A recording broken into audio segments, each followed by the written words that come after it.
Hello everyone!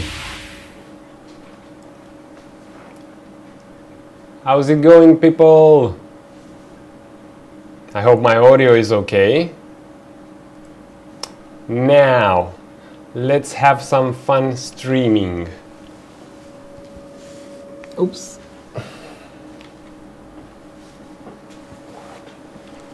And maybe some lights.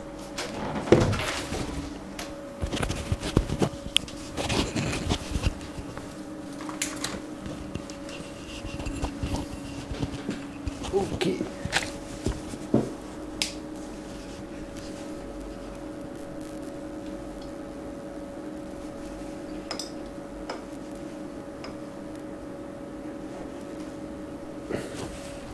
Okay, better now.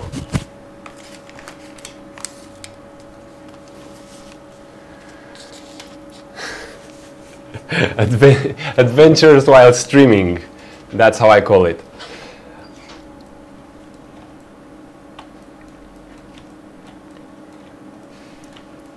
Okay,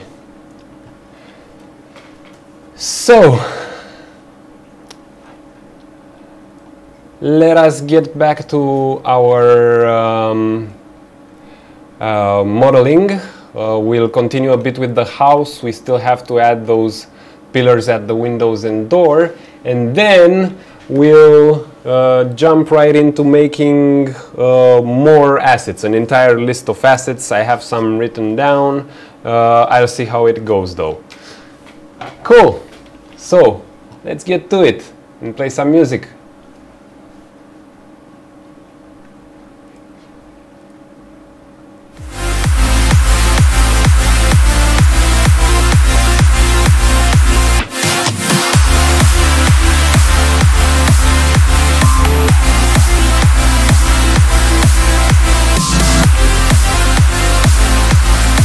Hello and fat.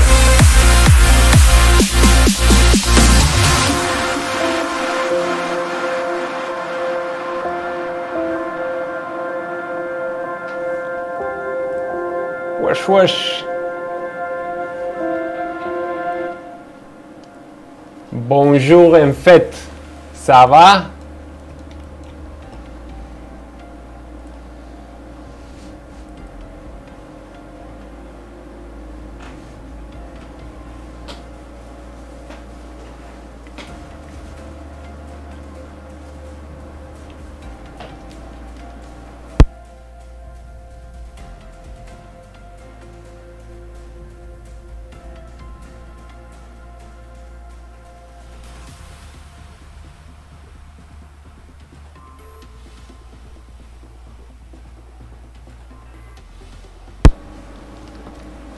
Hello, Mfet.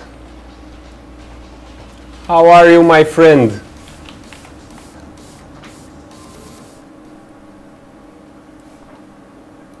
School good?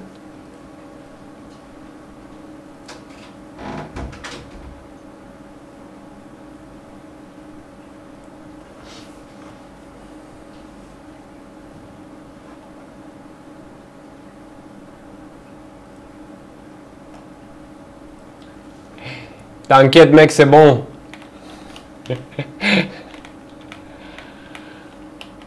Okay.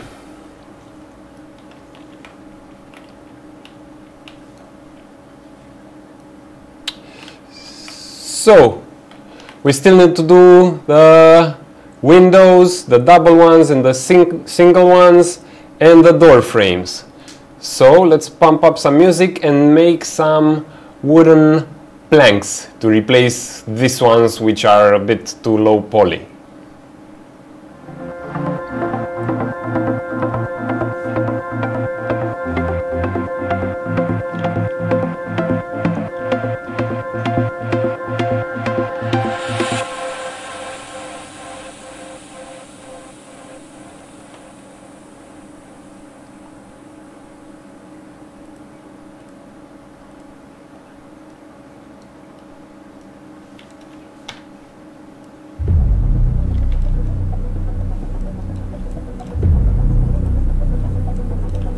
A nick.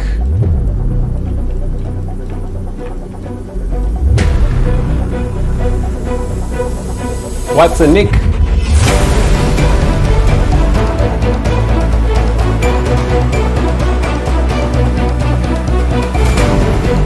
Thank you, merci. Hey, Tony's here. Hello, hello. People are starting to come in the stream. Nice. Okay, so the pillars. Let's do a pillar.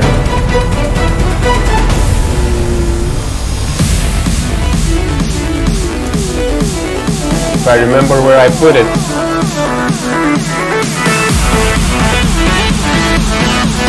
Maybe in the pillar layer.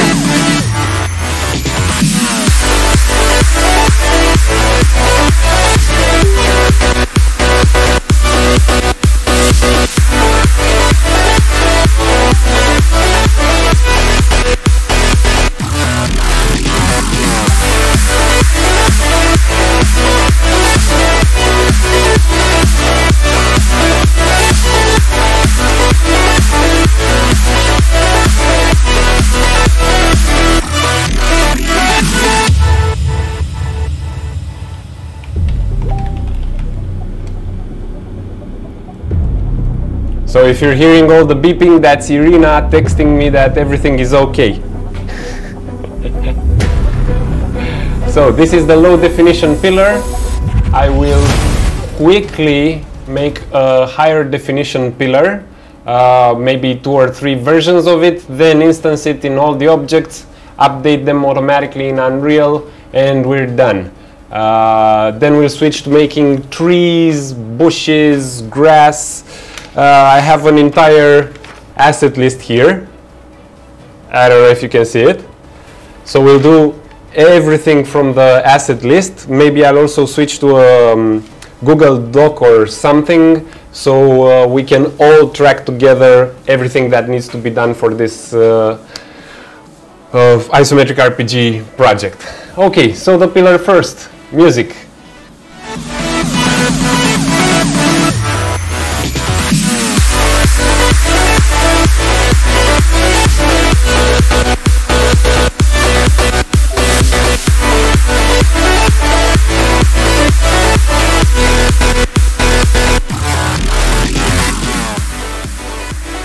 First thing I'll do, I will tessellate it a lot.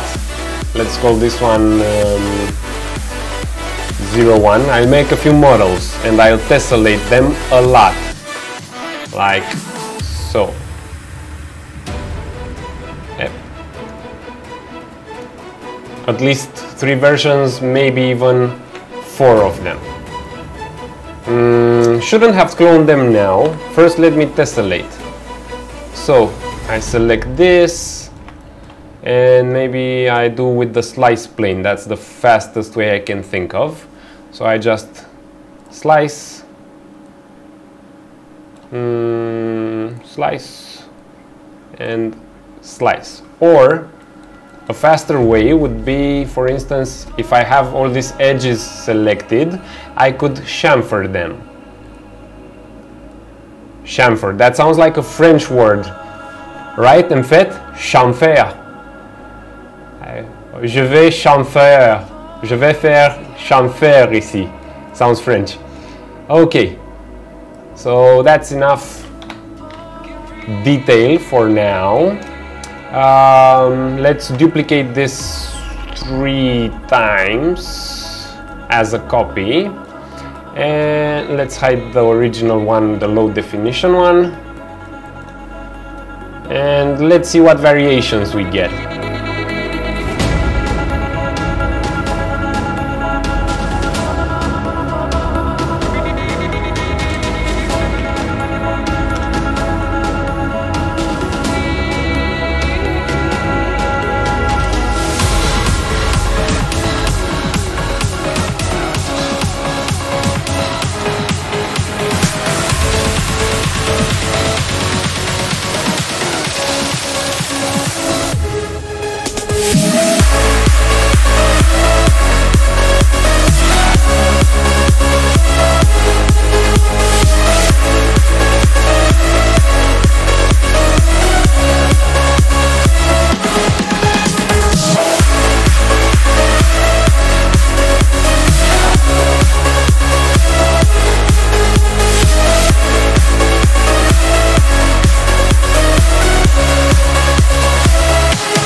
Looks good. Looks good.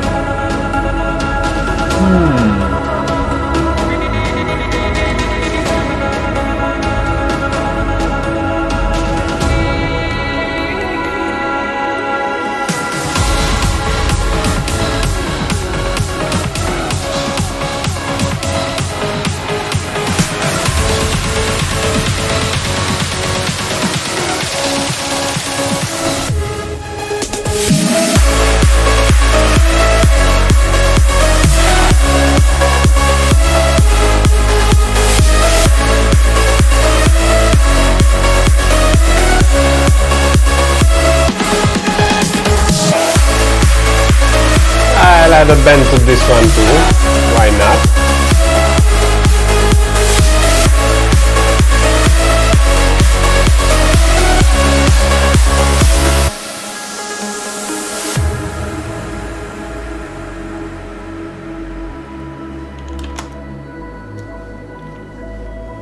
Okay, let's see how this goes. I don't want to make them look too similar. Like this.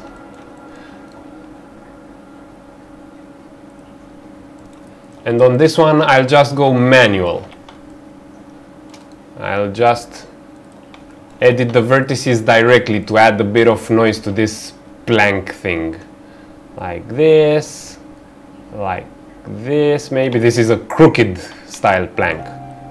Like this, maybe this one here a bit as well. Okay, so now I've got the rough shapes of 4 planks, which look decent. Okay, and maybe I'll add also some squeeze and you know, fatten them up here and there like this. So this one is a bit squeezed. Let's make it fatter actually. This one's a bit fatter, and I'll probably use soft selection because this way we make it look like real wood that's not well enough, you know, processed. So let's increase the fall off like this.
Yep, looks better, looks better. Okay, so I hope I'm able to set the volume of the music dynamically, and now you hear me.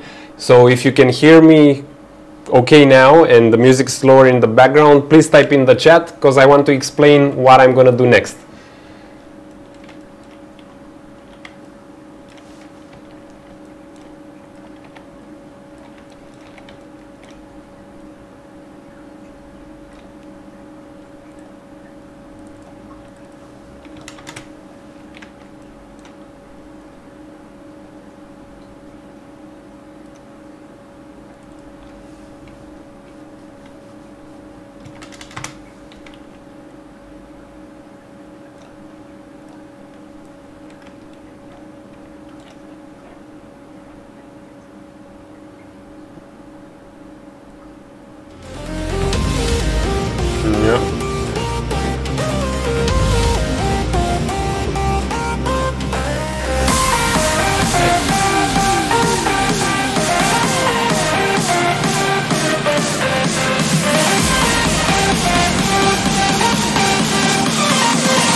So for instance now, did I manage to lower the music for you guys? Can you hear my voice better and the music lower? Because I want to explain a few things about what I'm about to do.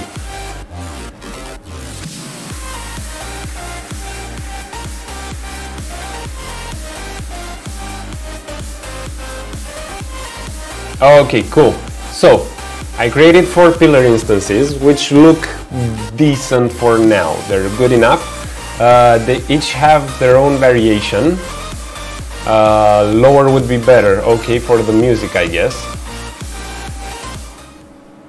Like so. I hope this is better now.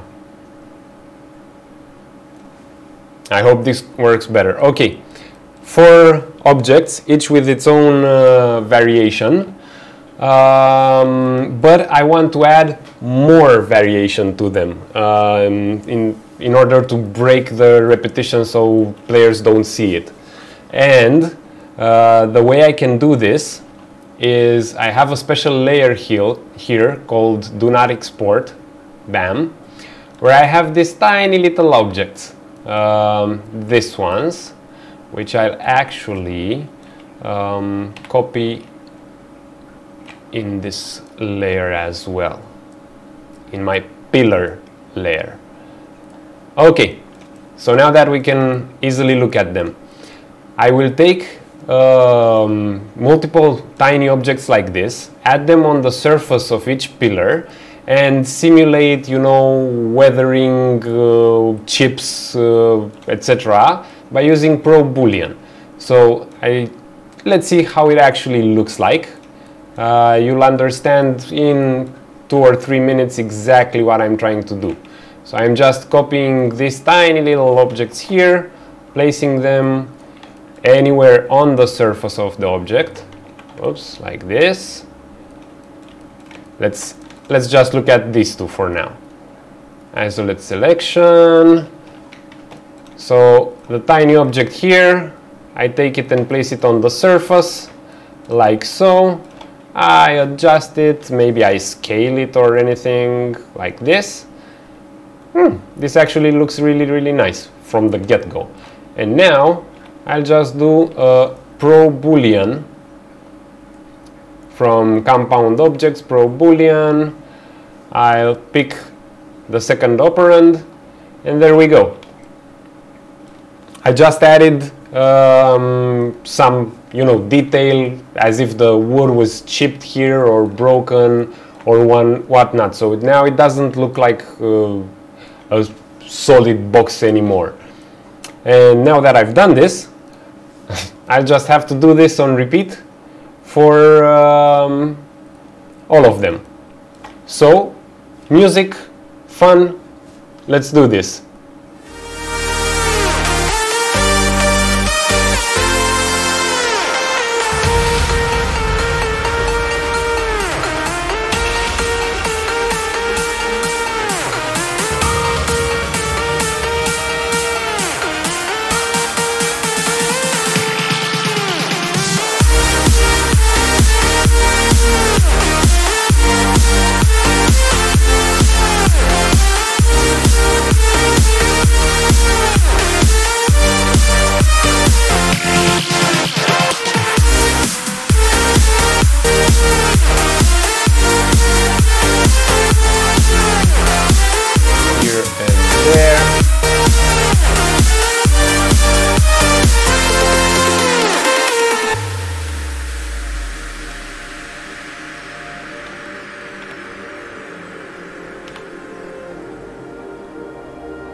just reset the rotation on this one.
Okay, so we did our first object. Looks good enough. Now let's quickly export it in the engine, so we see how it looks like. Just as always, we just have to check it's placed in 0, 0, and it isn't. Opa, there we go. Export selected, and we're gonna export it straight into our wooden house props. No, in our modular house props, and we're gonna call it actually pillar 04, because that's the editor name as well. There we go, pillar 04. And now, as usual, the magical Unreal thingy changed to a source content has been detected. Would you like to import it? Of course I'd like to import it. Let's see what's happening here. Auto-generate collision. I'll try it. I'll see what kind of collision it brings. Okay, that should be enough actually. Yes, I just did one. So Tony's asking if I'm in the importing phase. I just did one of them to test how they look like, quickly importing it, and if it works I'll do the other three as well. So this is what Unreal decided to import, and it actually looks pretty good. Let's give it a material. So I'll use the diffuse material instance, diffuse MI opacity something, opacity solid, this one. Don't worry about the fact that the shader is clipping here. The object is good, it's just the way I've set up the shader. And this now looks like a wooden board that's set up nice with a crack here as well. That's good for a house. I want to see the collision as well. Yep, the collision is actually too complex for this object. So I'll uncheck auto-generate collision like this. I'll actually delete this collision, and I'll create my own box simplified collision, which looks exactly the same almost and works better for this case. I save the asset. So this is pillar 04, right? And now let's do a quick randomizing play in the object. So the thing goes like this. I have the dynamic object. Let's just take one and look at it. So we have the actor blueprint, right? Which generates any kind of wall we want and puts the big pillars on the left or the right if we check here left, right, stuff like that. but they're the default ones now. So let's just edit the blueprint real quick, the smart house blueprint. And let's try to actually, I'm thinking about something, randomize between the pillars that we spawn. So I'll just show you the blueprint now real quick so we understand what's going on there. Let me just resize this. Okay, so this is the construction script. I guess you can all see it here. It's called the construction script. And the construction script only works when I'm editing the actor in the viewport, not at runtime, not when the game is being played. So this is something for us, the level designers, game developers, that helps us work with these objects. So the construction script only runs now. And what the construction script, the chat smaller and with a transparent background. Yes, sir, I will. I'll try to do it right now. Or actually, I can just quickly resize it. It's not perfect, but it should work. Like this. There we go. Chat smaller. And hello, Indie Club Live. Welcome to my stream. Indie Club Live is also a developer, guys. Also a level designer, by the way. The smart object has these pillars, right? And now let's go back to the blueprint. I'm trying to get back to the blueprint. There we go. And this is what happens. So this first part from the construction, this is basically just a simple destroy I do to make sure I destroy everything that was left behind. And I'll actually insert comments as well. Destroy older selections. So basically I destroy everything you selected before every time you select something else from the list of possible walls. This whole octopus looking thing here, I'll insert a comment as well. This is only select wall model. So this is basically what happens when you select the wall model from the list. Let's just put this here. And these two segments are the right pillar and the left pillar. And let's just look at one of them. It doesn't matter which one we choose. Let's say the right pillar. After you've selected the wall, checks if you want a right pillar or not, if you check mark the right pillar button. And if you want it, it destroys again the old right pillar if it was placed on another object, and adds a static mesh component, the right pillar. The add static mesh component right now is hard-coded, if you can see here where I'm holding the mouse, to bring in a specific model, which is the pillar model. However, I'm pretty sure I can actually edit the path of this static mesh. I'm pretty sure about this. So for instance, this target thing, let's see what other blueprint operators we have for static mesh. Hierarchical instance, no. I just have the static mesh component, maybe like this. Static mesh component. If not, we'll just randomize. Yeah, you know what, let's randomize, because otherwise we're complicating things. So this static mesh component, let's add it a small comment, is the default pillar. I just duplicated it, copy paste, and let's see if we have a random operator, a random gate or something in flow control. and I don't have one. Okay, so let's make a random integer. This is how I'm setting up the thing.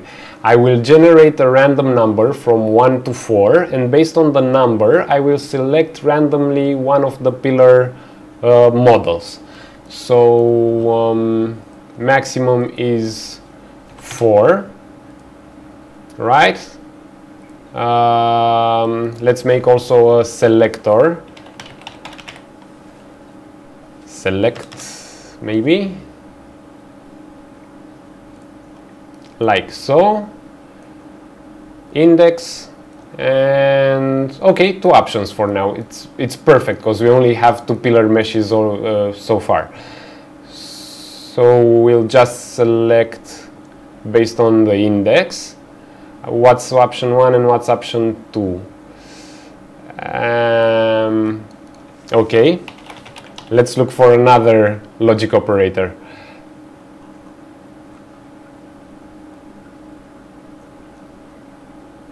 Or maybe a switch on integer.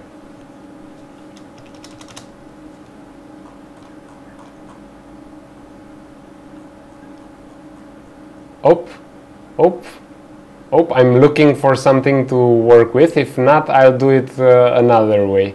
Switch on int, there we go. Okay, we won't use the selector because it's pretty simple. We'll use the switch on integer.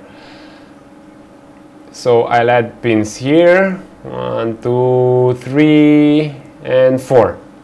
So I generate in this box a random integer from 0 to 4, and I switch on it based on the number I get.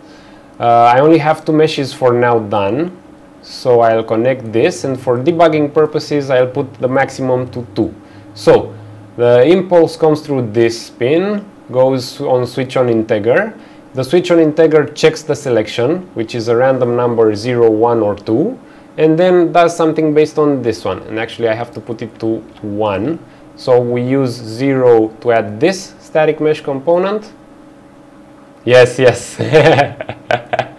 Programmers start counting at 0. I'm not a programmer, I am a level designer. Okay, thanks for spotting this in the club live. So we're selecting now, exactly. I'm randomizing the integer between 0 and 1, and we're selecting based on the integer value the 0 pin or the 1 pin. Okay.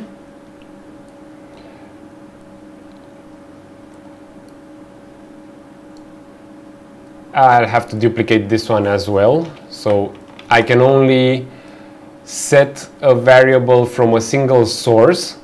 So I have to do it like this. And then like this. And the target, I'll actually get the target like this. Get pillar right, target, and break this link. So, what did I just do? I'm randomly deciding what pillar to select. I'm compiling the blueprint. I'm also saving it. Looks good. And now let's see if it happens or not. So only the right pillar. Okay, I'm bringing in here. This is the right pillar. So I'm bringing in the 0, 1 now. 0, 1 again. It's the 0 again. Seems it's not working. Let me just duplicate this bad boy altogether. I hope it's not the left one. I'm also checking the left one. Ha! Okay, let's check the blueprint. Something's not working. So in the right pillar, if the right pillar is set, I'm switching on integer. Oh, I forgot to change the mesh model, guys. Come on, nobody noticed this. Both of the add static mesh components are basically the same. They're both spawning the pillar. So let's take this one and call it pillar 04. Pillar 04. I'll zoom in a bit. And let's bring in pillar 04. CDV is trolling me as usual. Compile, save. Ha! There we go. So the pillar is already randomized. However, we might have another thing going on here. If only this pillar shows up, it might just be that the integer randomizer is bringing in values starting with 1, because I keep seeing only 1 being generated. The quickest way to debug this, I don't know if it works or not in the construction script, but it would be to print it on the screen. So it doesn't work. Okay, I have it like so, and let's say on the default execution I'll just print whatever the random integer is bringing out. So I'm compiling, and I don't know if printing on the screen works when the engine is not running, and remember we're in the construction script, but we'll find out right now. Nope, doesn't look like it's running. Again, it's because it's the construction script. I'll show you another way to debug this then. We'll just make this go to 2.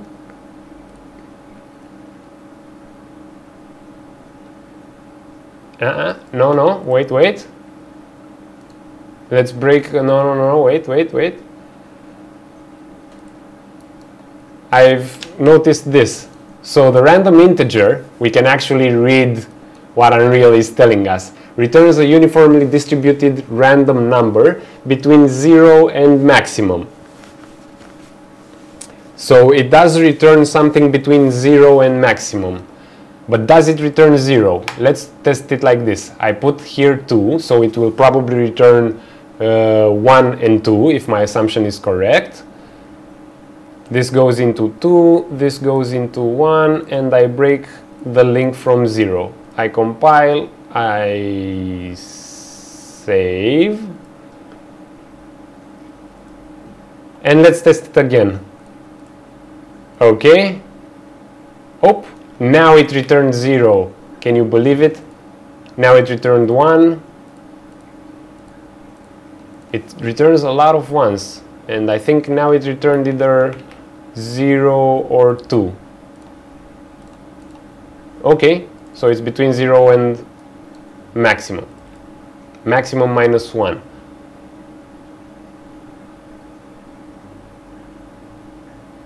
Okay.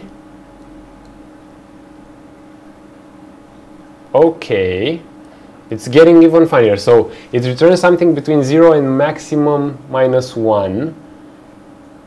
So now it should return 0 and 1. Oh, it was good all along. Break link. Yes.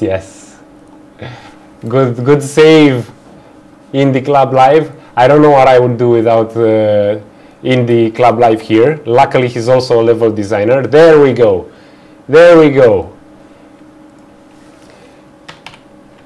Indie Club Live saves the day. Okay, so now it works. The logic is a bit more complicated, but reading actually helps. So this returns a random number between 0 and maximum minus 1. So now it will return either 0 or 2 minus 1, which is 1.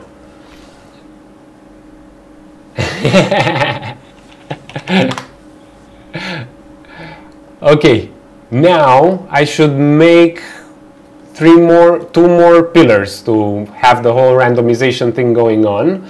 So back to the drawing board.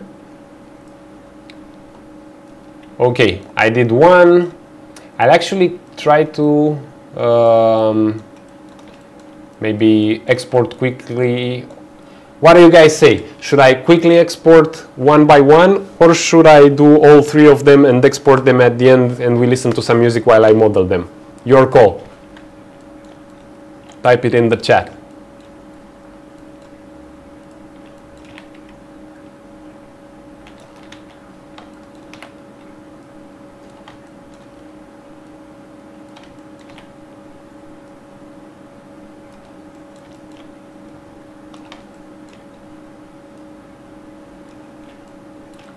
One by one should be safer. One by one it is. So, music anyway. Let's see if it shows up for you guys as well.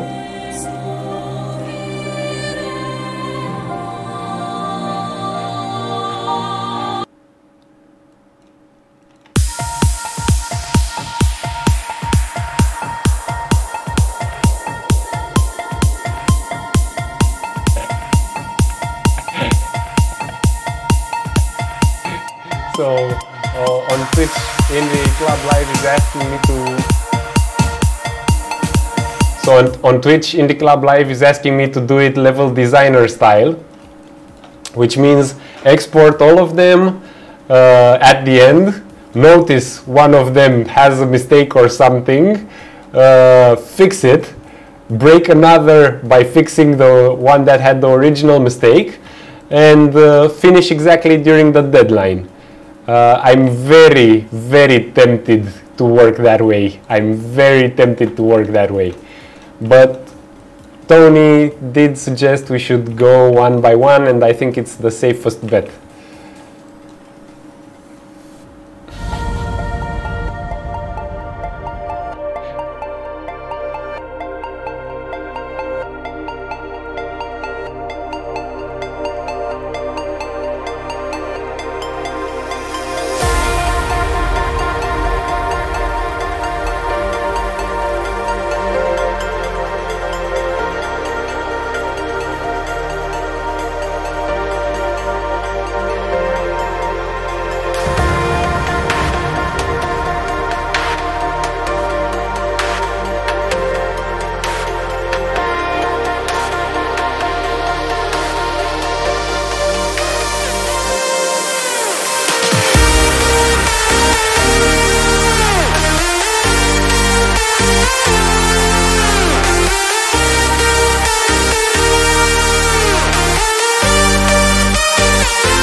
So CTV, when's your stream going on? Let's make a shout out for all our Romanian friends here.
save.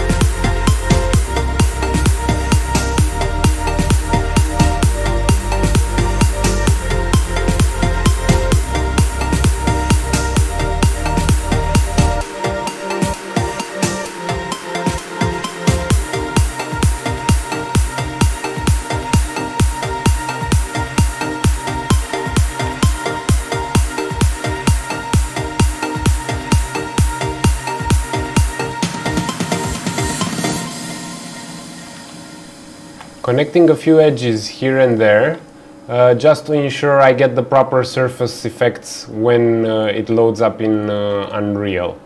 And if you don't connect the edges to make triangles, don't worry, Unreal will.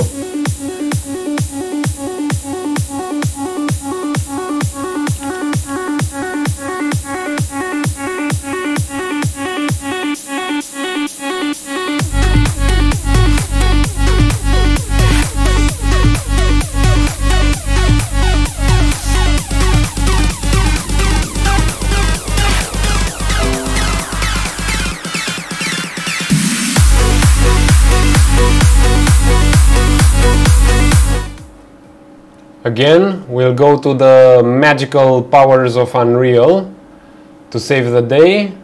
Yes, I would like to import the mesh Unreal just detected that showed up in our project. And this time it's imported over the original pillar because I exported the pillar 1. So let's just check in our content in static meshes, props, modular house, how our original pillar came in. Oh, looks extraordinary. Again, we have to set the opacity material, opacity solid. Oh, this looks beautiful. Beautiful. Yeah, looks good. Collision, I don't like the collision, so I will uncheck generate collision.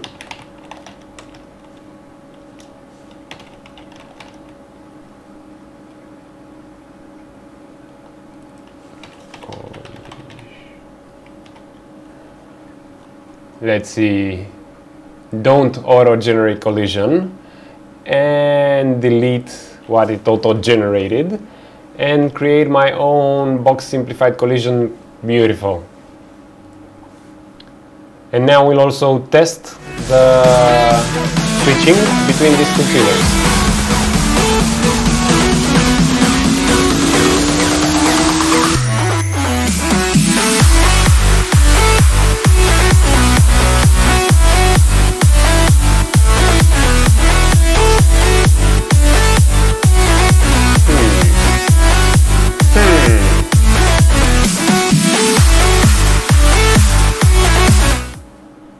What did I forget to do? If anyone knows what I forgot to do, please type it in the chat. I'll give you 30 seconds before I tell you what I forgot to do.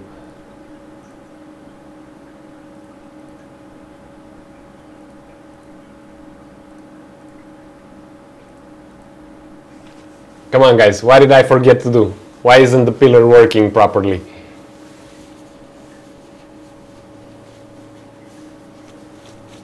Come on, anyone?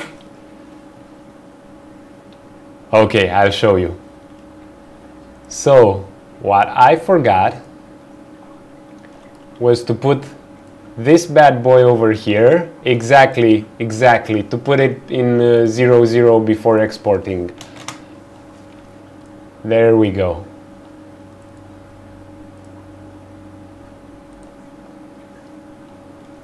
So now, if we switch back to Unreal and we re-import, let's see. So this This one is 0, 1, and this one is 0, 2. And let's see if it swaps between 0, 1 and 0, 2.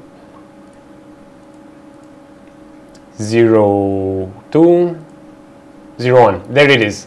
It swaps. It swaps.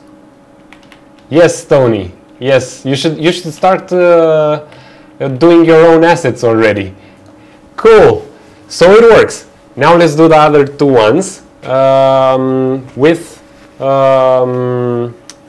the same time. We won't forget the process. We export both of them. We set up the final randomization. Yes, I'm taking my sleeves up. I'm ready for action. We do both of them. We set up the randomization process, and then maybe we draft up the entire asset list. This one. I'll show you how to quickly draft it.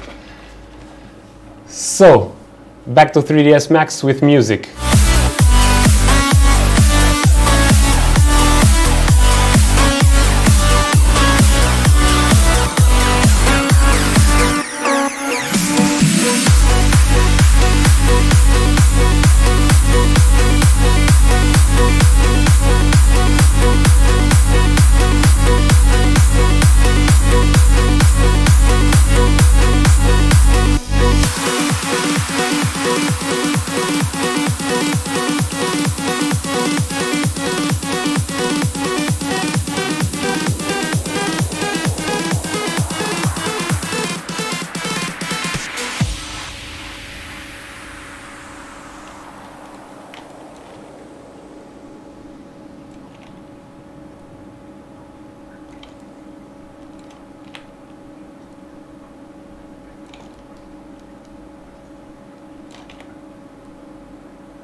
I will also inspect here that ProBoolean didn't create too many surplus vertices, which it did actually. Yeah, so right now I'm checking for each and every ProBoolean operation manually, and just quickly target welding extra vertices which we actually don't need that much, like so, because the object had its own tessellation, the cutter object had its tessellation, and ProBoolean did its best to help us out. From time to time I also connect a few edges here and there, like so. Bam. This should get connected somewhere, and honestly I'll insert a few vertices here. So insert vertex here. Why I'm doing this? Because I need vertex detail to also make sure I'll have smooth ambient occlusion built on them, and you'll actually see how we'll build the ambient occlusion. Maybe one more vertex insertion here, and we connect them. Looks beautiful. And some music.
Let's actually do some more chamfering here to add more detail, and the trick I like to do is this.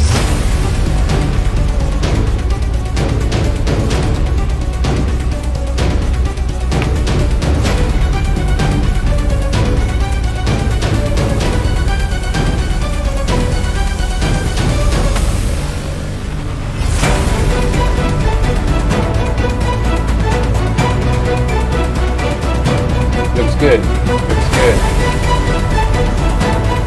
Going on to the next one.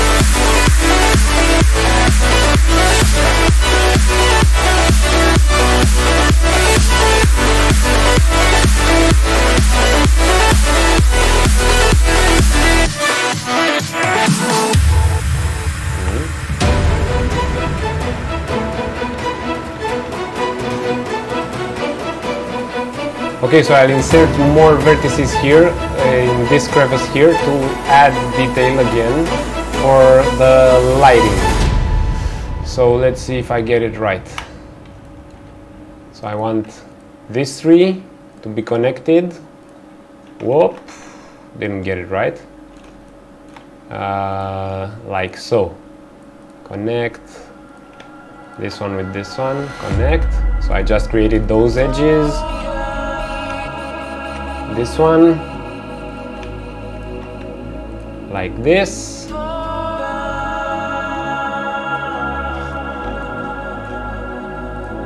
Oops.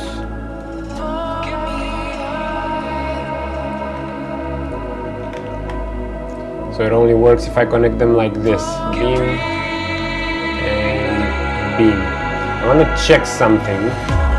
So on this bad boy, if I move around, yeah, okay, so the surface is properly welded. Let's get rid of these boys. Okay, there we go.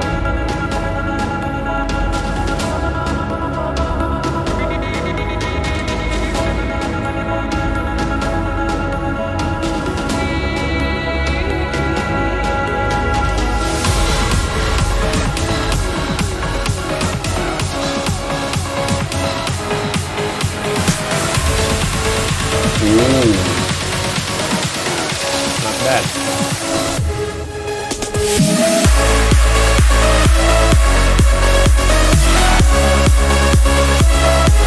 Some quick edge chamfering now.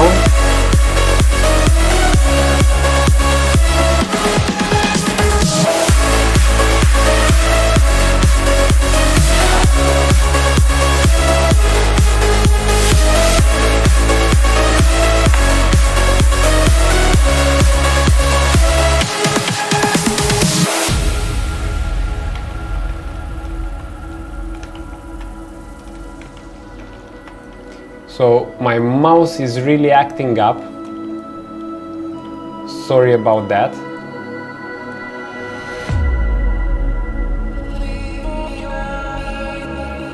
There we go. Done.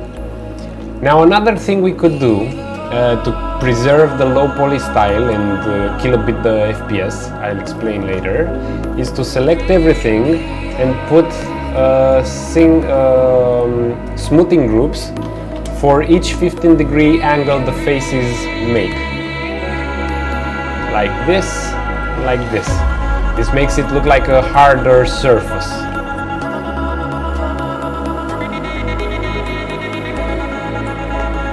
Let's do the same for this one too.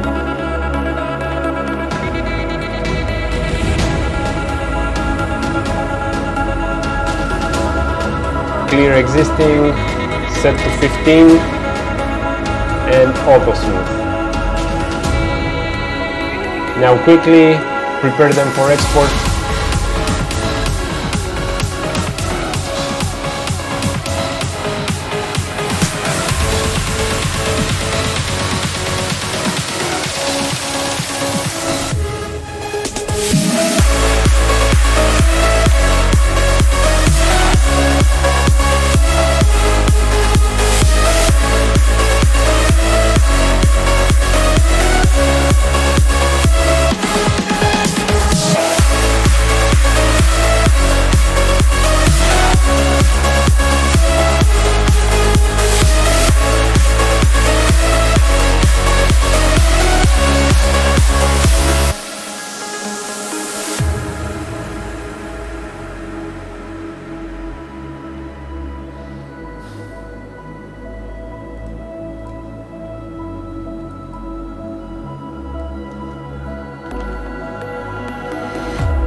I'm trying to allow some spacing in the mapping, and now can anyone guess what's next? Putting them in 0, 0.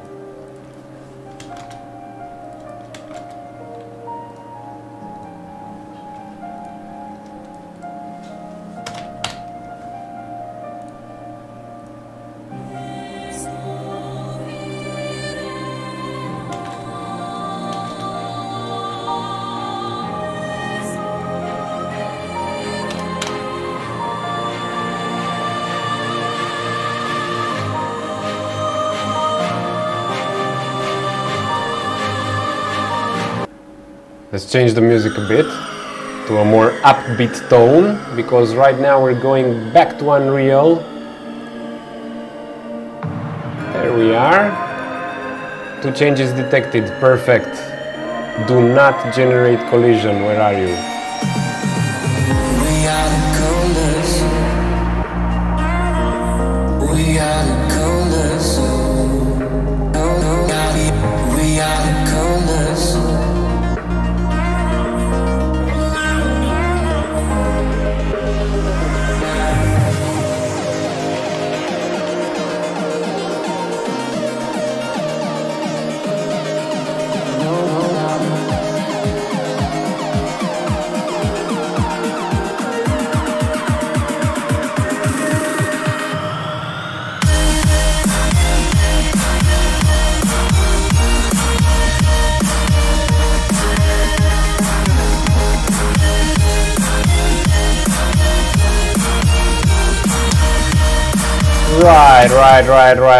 Right. So now let's actually get back to our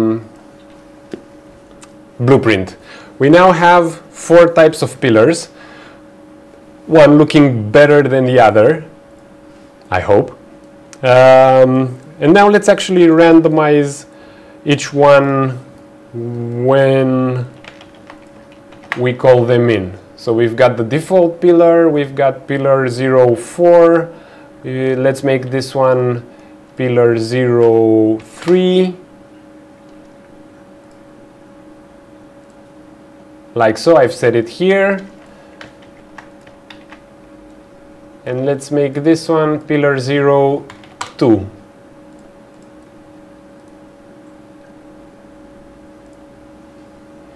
So now check this out.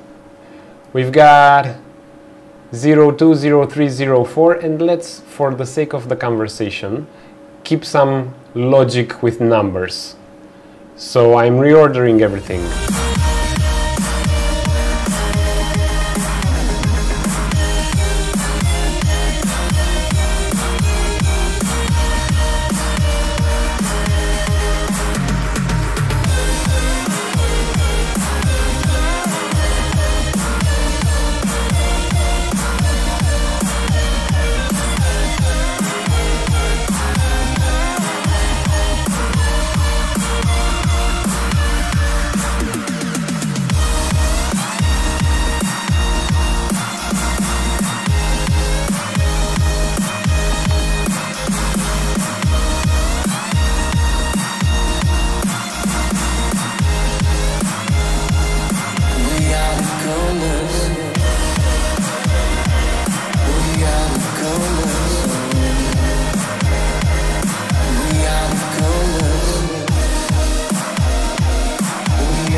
Let's see if it works or not. So this one has none, this one has the right pillar. Meh.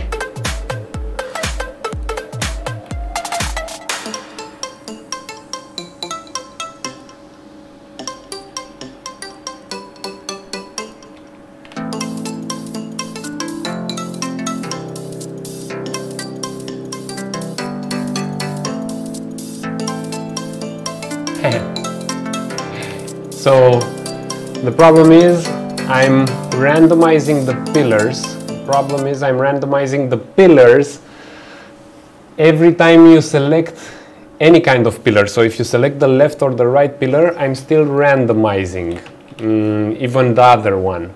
This can be easily fixed from the actor's blueprint because I'm calling them only if changes, any kind of change was detected in setting the wall. Actually, you know what? I won't even fix it. Random pillars it is.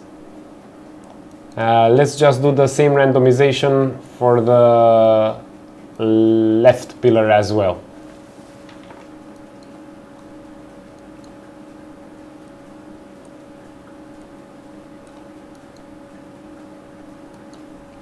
Ooh. Ooh. Ooh.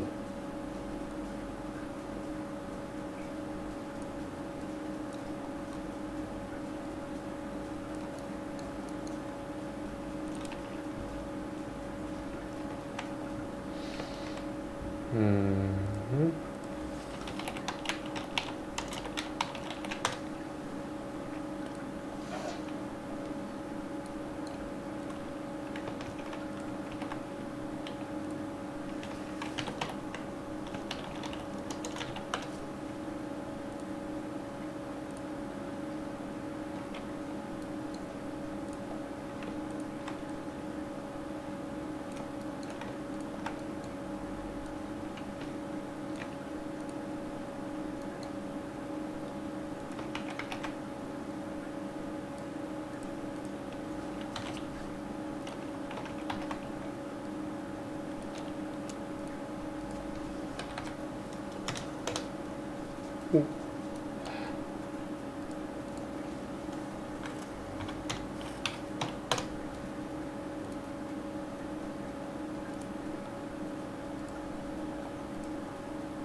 We are done.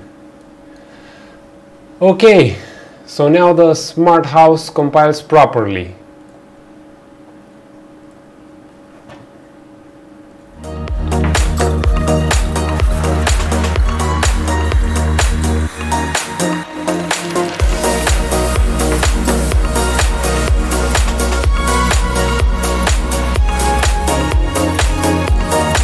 Okay.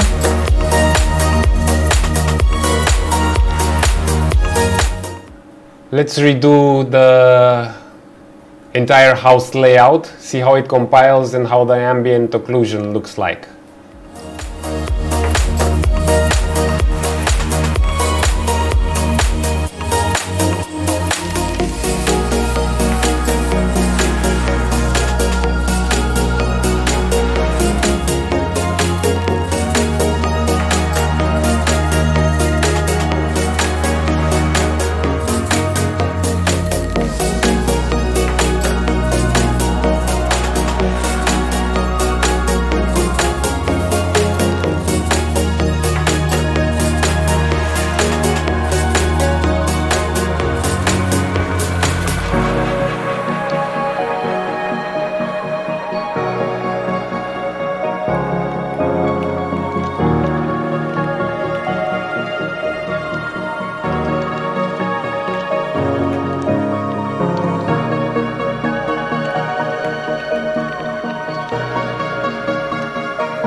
Okay. Okay, so it started to look like a house. It started to look like a house. Let's actually put a small door here. So I'll just select a small door. Beam.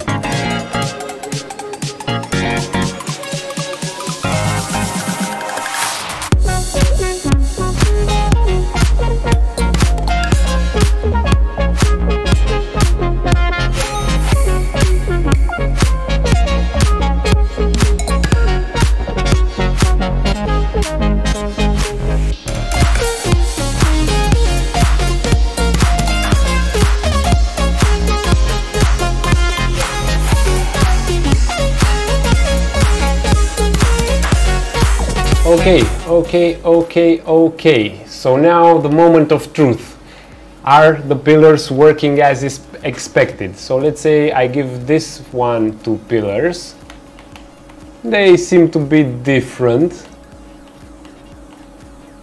Actually, they're exactly the same.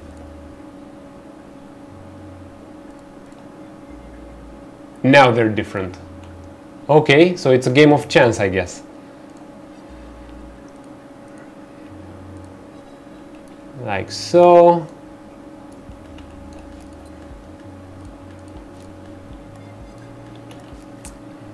I'm always generating the same integer, and that's something I don't necessarily like.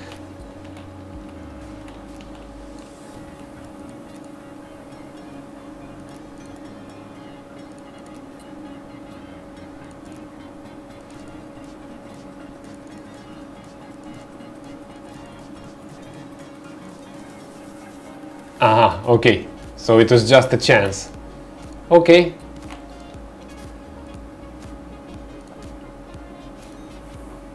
There's something funny going on.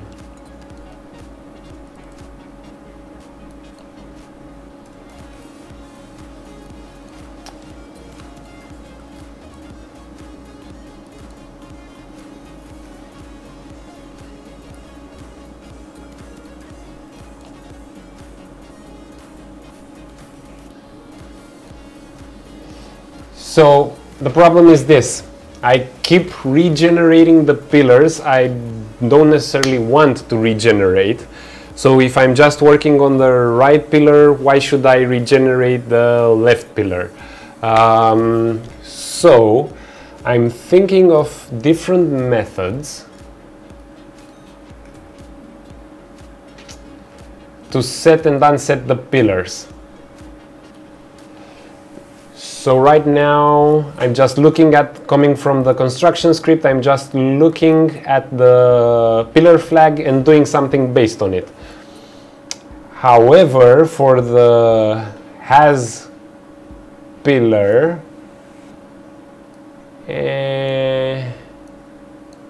if the wall didn't change, so if the wall didn't change, only then I change the pillar. This is going to be interesting. Let's continue the house and I'll figure out a solution for it, because I actually need to think about it for a while.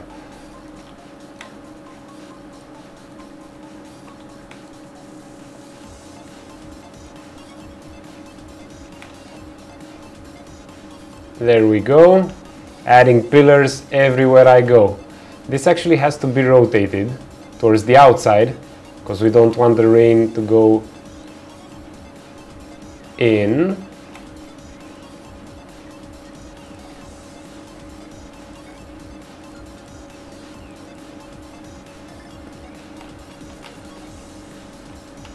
Not bad.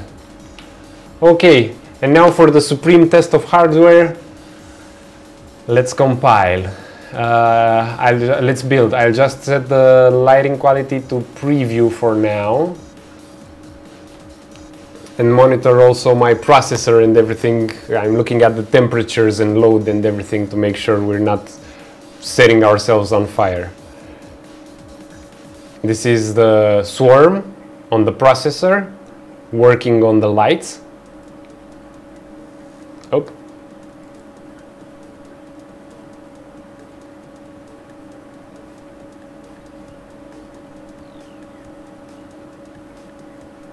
And we're done. So technically, there we go. We have everything updated. And look at how beautiful the pillars start catching some ambient occlusion. Oh, this looks superb. This is superb. However, let's check the texture size for the pillars. I know for sure this one has a good size. My gosh, the collision.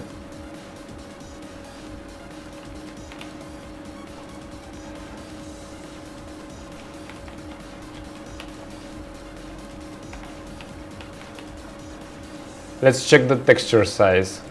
Minimum light map resolution. 128 I said. Okay. So I set it on 128 for all the objects. 128, 128. Assuming you as a level designer won't place a lot of houses in your level.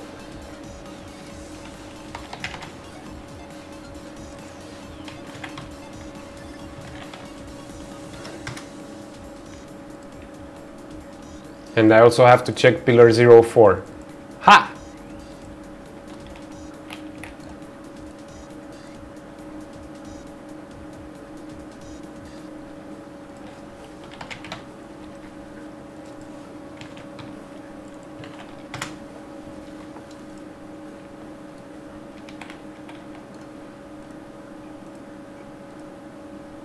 Nice.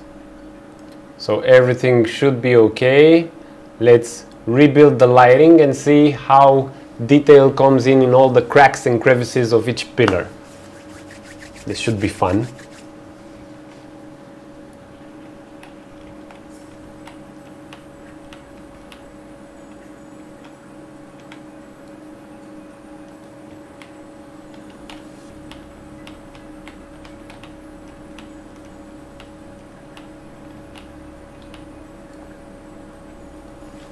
All right. Yep, this looks good. I like it. Ooh, this looks really good. And it's in the lighted side of the things. Oh, this looks good. This looks good. This looks a bit too hardcore. However, let's not forget, it's an isometric game. So we'll actually see how it looks like when we play. So let's hit play. Bam!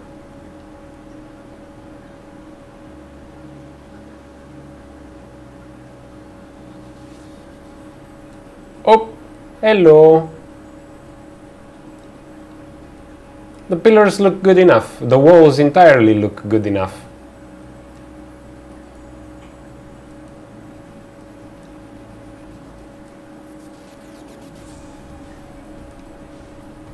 Do I have a door here? No, I don't have a door here.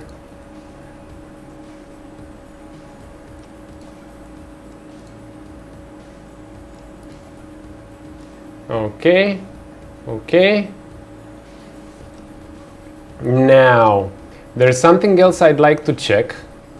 It's the collision models of the...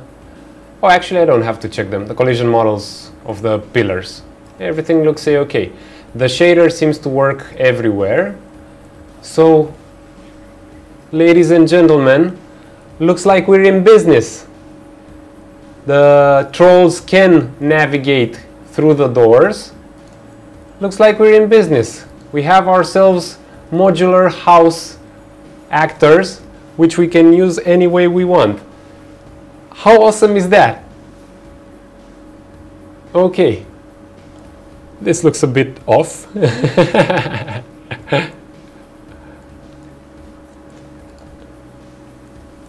Okay, we're in business.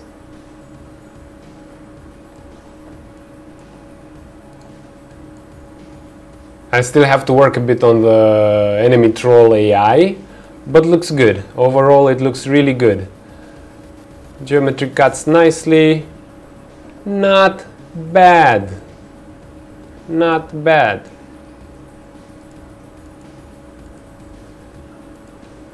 Cool.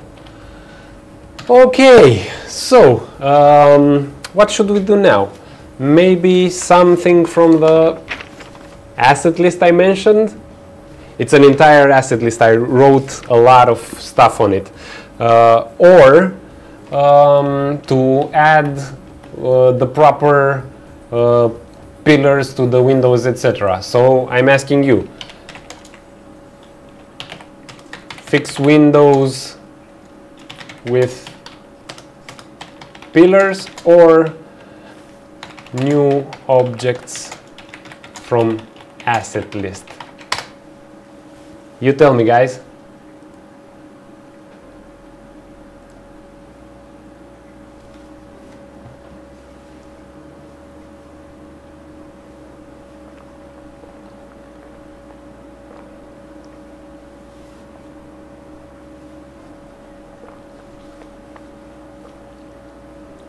Okay, so I got playing with the orbs.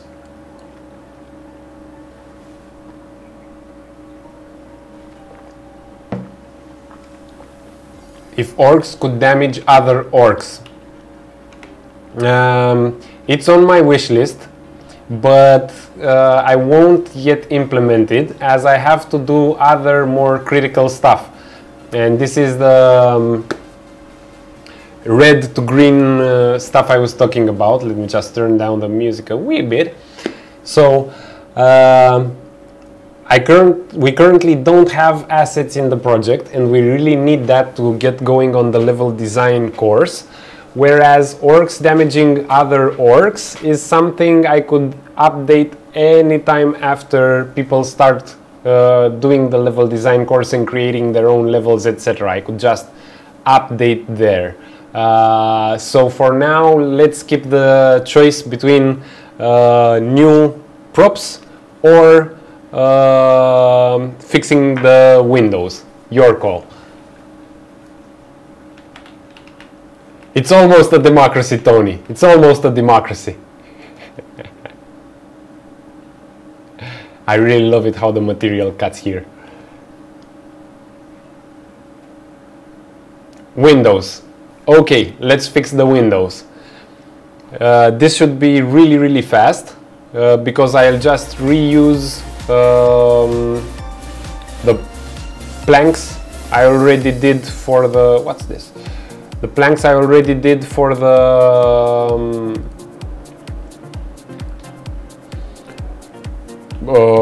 pillars. So let's see. And these ones I don't need anymore. Bye-bye. Let's save as with 5. And we take this here pillars and we duplicate them. Whoop. Like so, it doesn't even matter as what we name them because we'll merge them inside the windows anyway. And we'll put it in the wall with the window. We'll make another copy. We'll put it in the wall with the short window. And another copy, and we'll put it in a wall with the... Actually, we'll put it in the ones with the doors as well.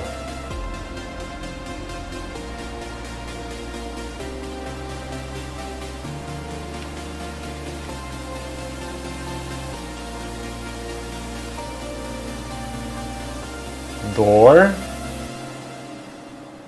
And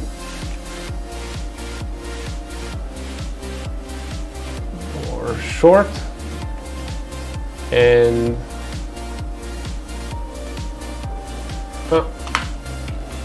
okay, let's see what's going on here. So I got a wall with a door. This one, which needs some pillars for the door, right? but I'll make them smaller, thinner, because they don't have to be that massive. Okay. I should have said doors and windows, Tony. Sorry about that.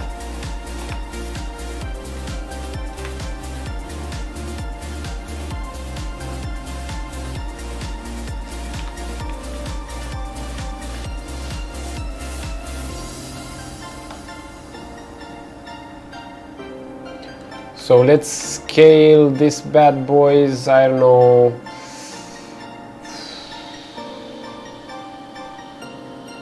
60%, 70% down.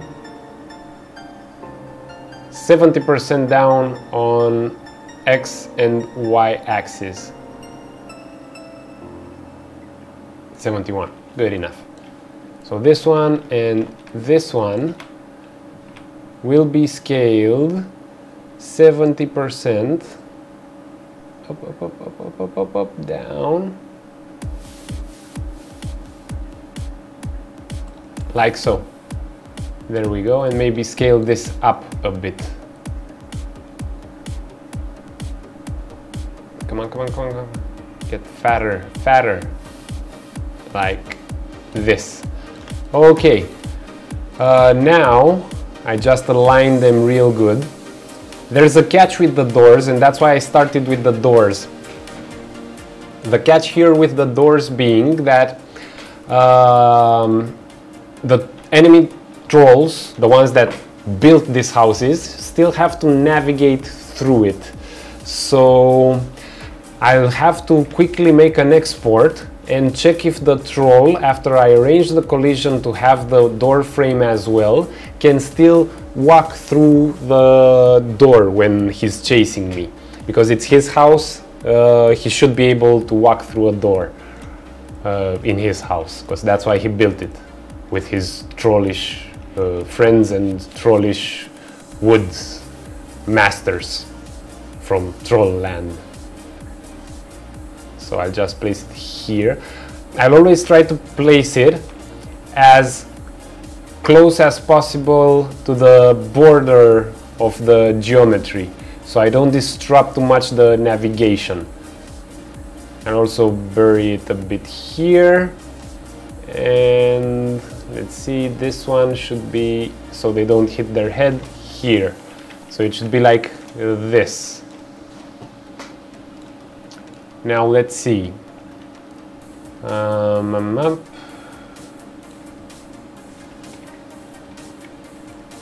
just cut what I don't need, like I always do. Maybe this. I look at it in wireframe to see how it looks like. The selection looks good. I can delete it. Bam. This. I cut what I don't need.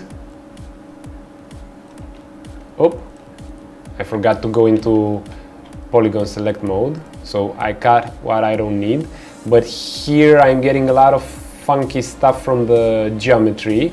So we'll have to intervene there manually. But for the, you know what? Let's isolate the selection. And let's look a bit at it and see what's going on. So I need 2 more vertices here. I'll actually insert, they are already inserted. So, or there, one of them is. So I'll go in and do this. This and this, connect. This and this, connect. Like so. And you know what? I'll actually insert a vertex here as well, beam. And connect these 2 bad boys, and I'll show you why. Because now when I select, I actually want to delete this as well, and I want to keep this like so.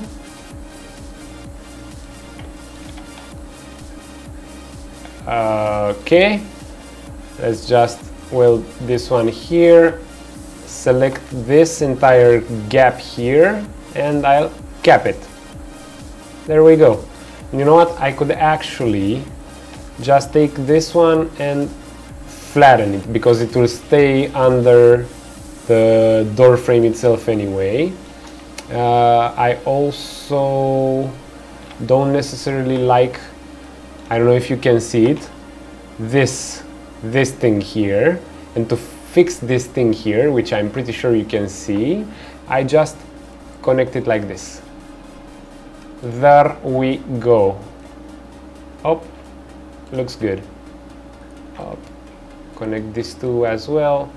Yeah, looks perfect. I don't know if I'll keep or not the geometry in here. We'll have to compile the lighting and check any artifacts.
Looks good.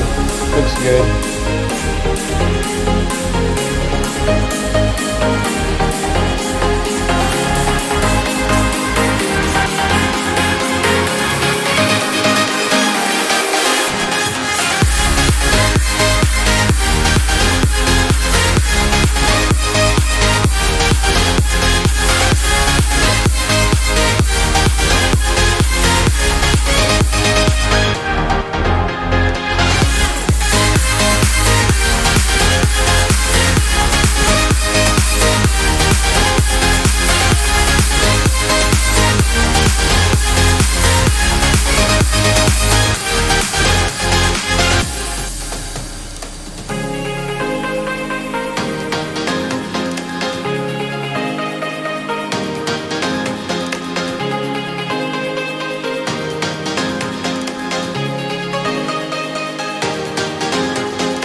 And now we're going back to the magic of Unreal, which will auto-magically export, detect the export for us and import it properly.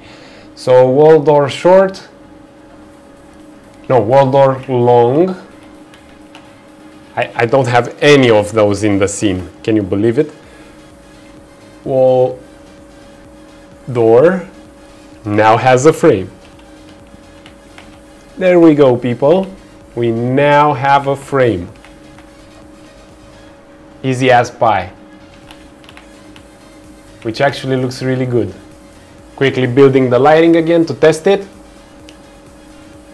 And if we're done with this one, we still got a few more doors, windows, and we got ourselves a house.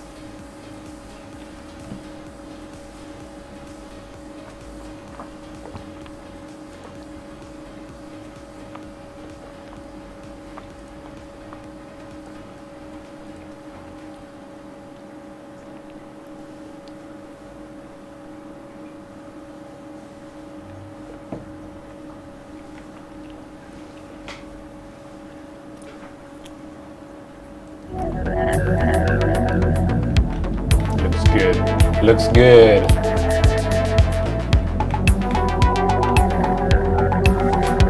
Perfect. Perfect. Back to the drawing board.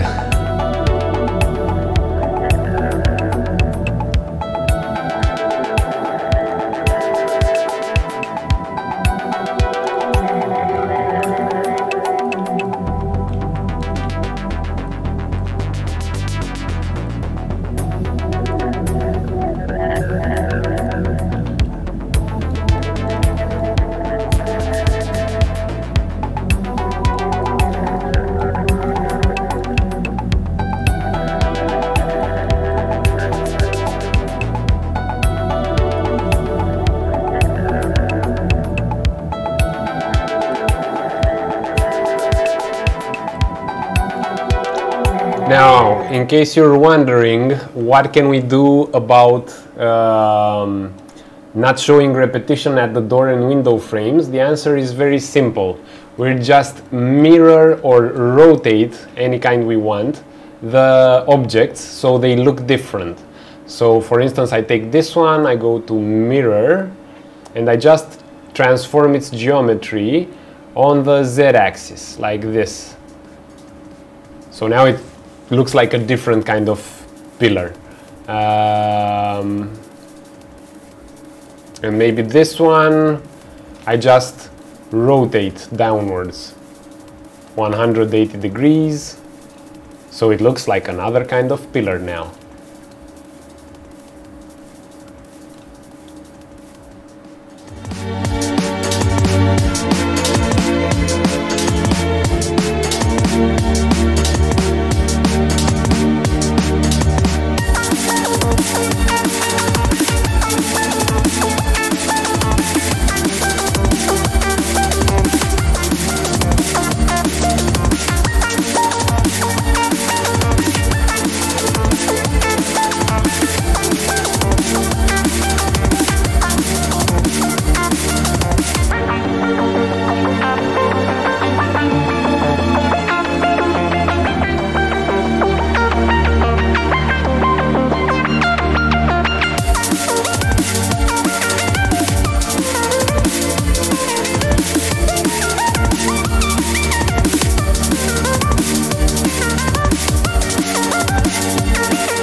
Now, in case you're wondering why I'm sinking the blank objects a bit, it's because I don't want them to cut through, to leave any space behind. They can go through the ground, no problem.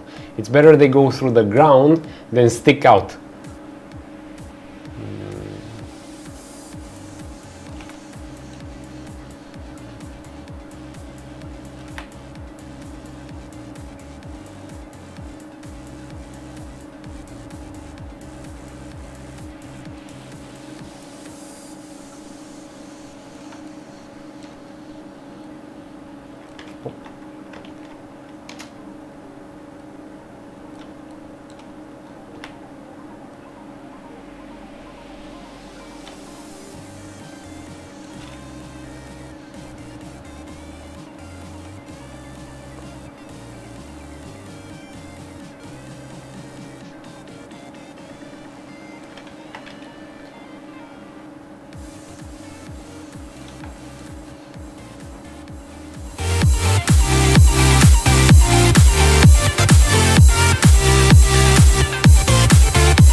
Done.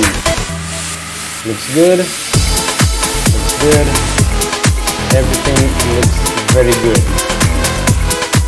So, just the windows left, if I'm not mistaken, because the door is okay. The window one. Yep. This can actually be deleted. Let's save everything. Quickly do the windows and maybe build full lighting to end the stream successfully with complete final lighting, and let's see how it goes.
So I'm just trying to figure out how to make the window frame and choosing the best places where I can cut the geometry. You know, I'm choosing detail, I'm choosing everything. So I'll quickly fix the windows as well. And let's see where I can put this, maybe here. I'm getting some good detail on the inside, I like it. And this one looks okay, I'll have to correct there a bit. Looks okay? Nah, maybe now looks even better. Like this. So quickly, I'll cut everything.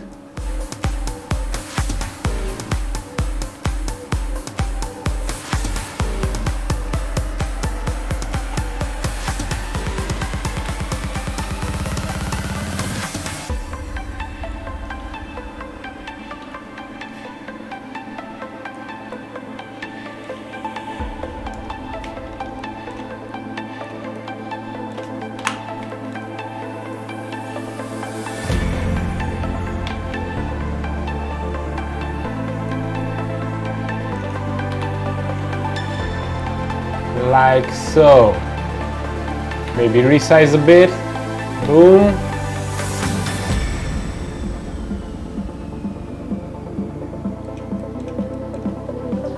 And I still have to cap a few holes here and there.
There we go, there we go.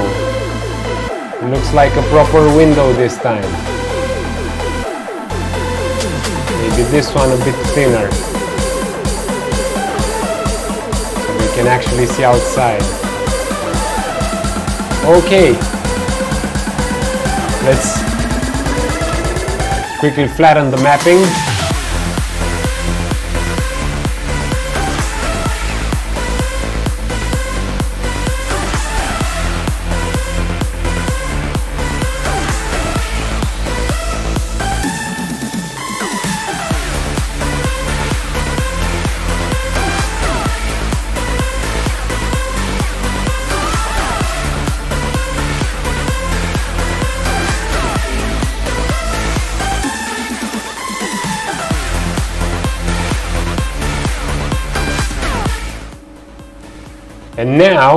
And now, by the magical powers of Unreal, this window, bam, just got updated. Looking better and better, I tell you, better and better.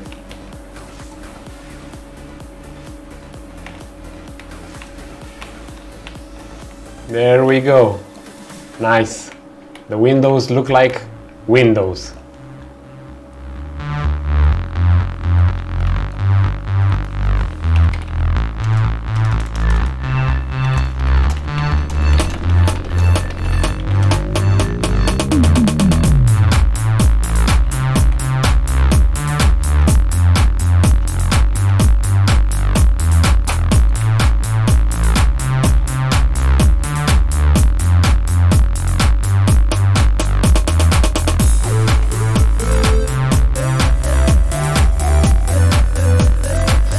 Whoever wants to.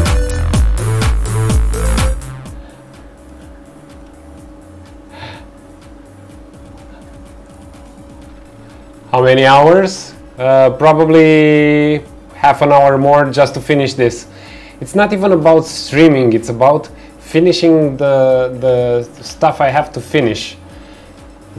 That's all I care about.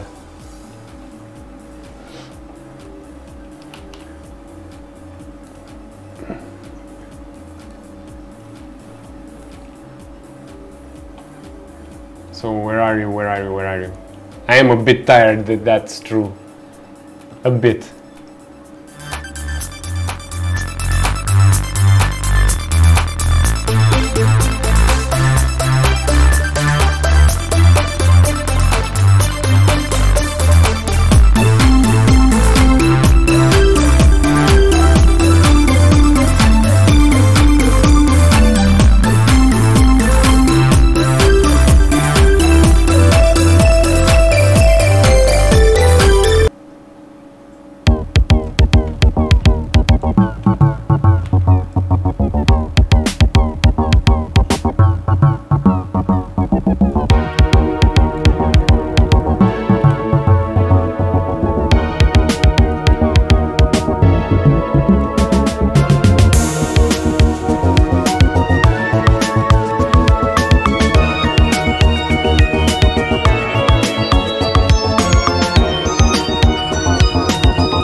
Hello, Nimesh.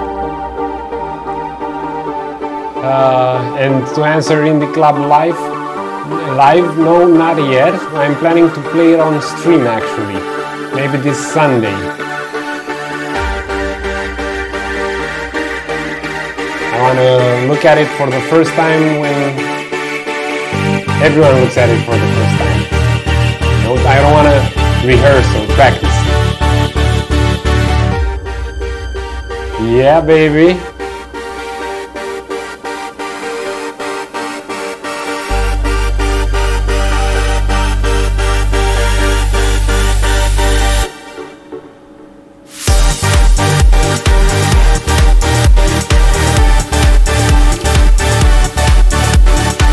That's exactly what I plan to do in the club live. I'll definitely play on Sunday, and yeah, I'll analyze what's going on there in terms of level design. I'll also talk a bit about game design, but I'm not that skilled with game design. Actually, I am. So yeah.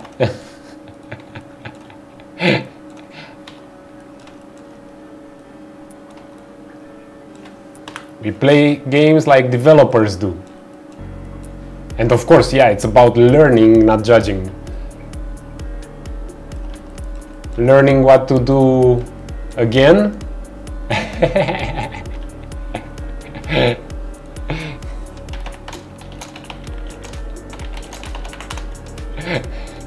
So nice, so nice.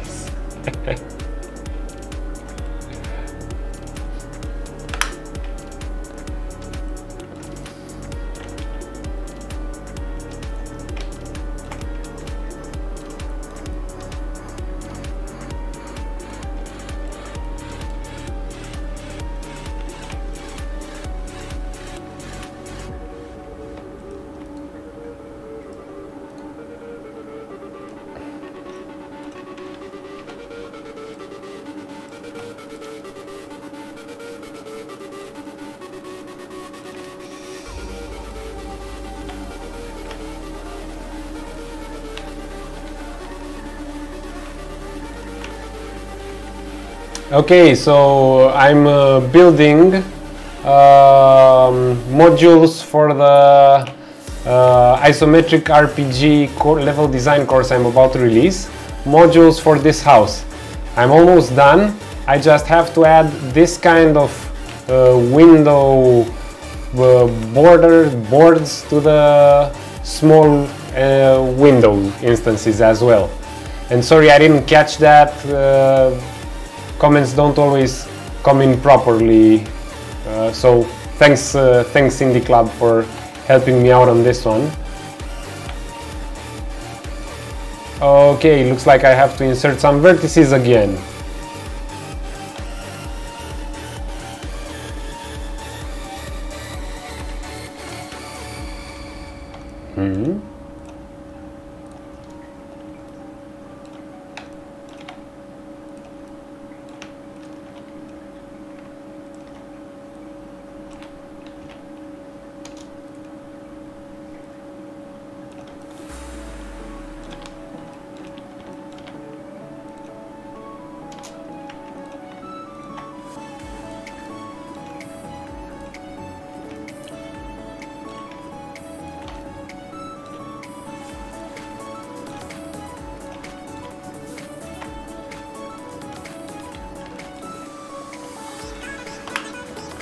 So I'm a level designer. I don't pretend to be the best artist nor the fastest.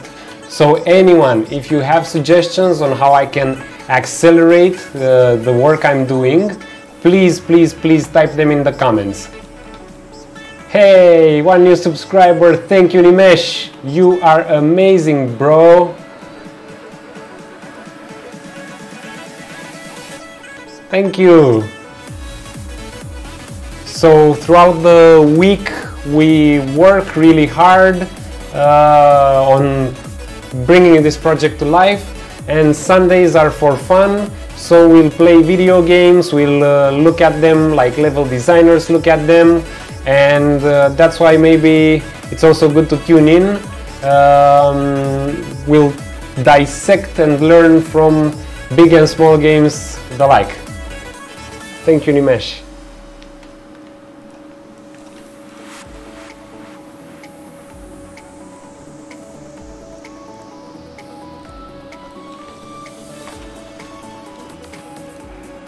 Well, Nimesh, drop in these live streams, because from time to time I do giveaways, and maybe you'll get access to the upcoming level design course I'm building. What are you publishing for? Mobile or desktop consoles, etc.?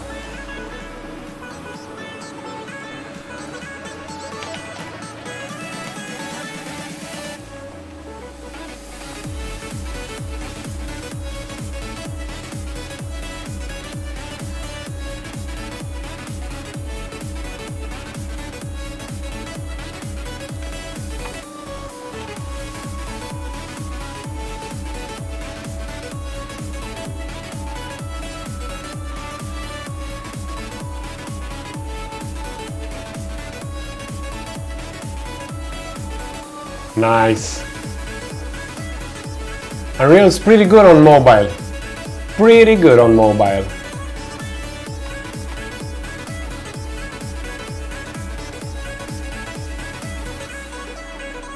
Fortnite says it is. If anyone's getting ready to ask who says it's good on mobile.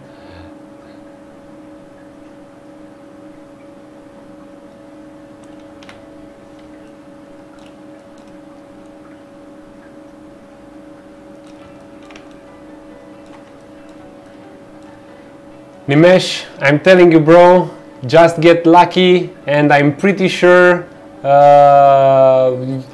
stick with the video streams, win a course, and start doing it. Ha! Good night, CDV. You are amazing. Keep up the good work, and go Dynamo, I guess. Go Dynamo, because you're with Dynamo.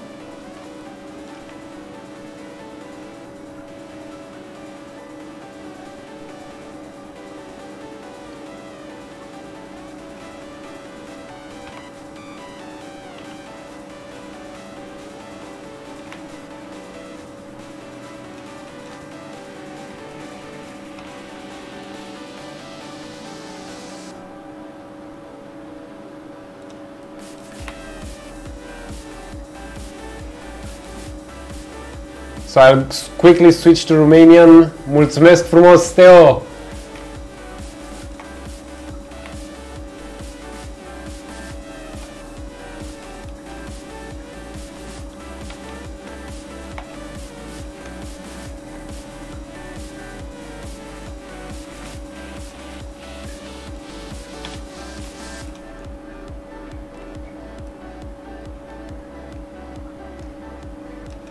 Thank you very much, Nimesh. Study, study, study, study, and you will get better.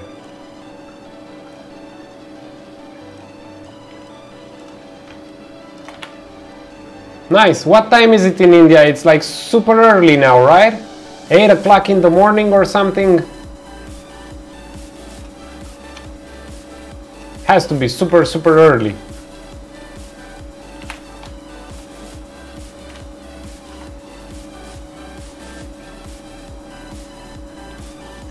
I am from Croatia right now, that's where I live. I'm originally from Romania. I was born and raised in Romania, Europe.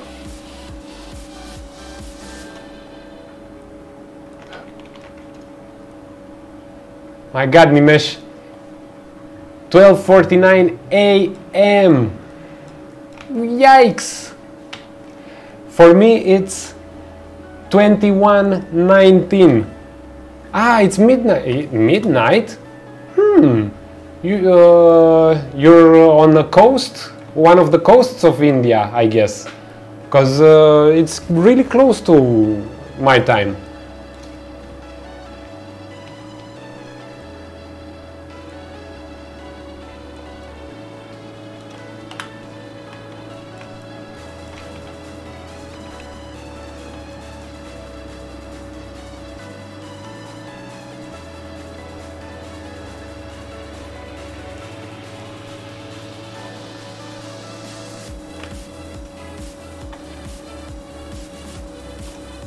Yes, Tony, Indie Club, and I really suggest you look him up on YouTube or Twitch. Indie Club is Romanian, just as me. He's not living in Romania either now. He's living in Finland.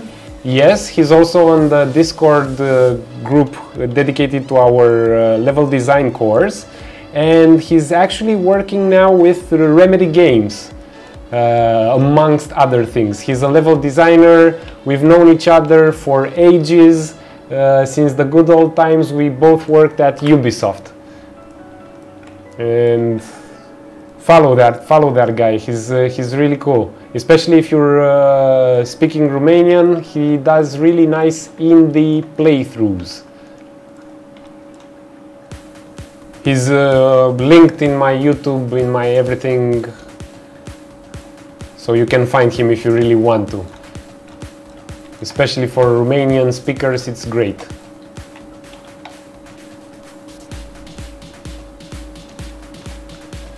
Ah, almost done.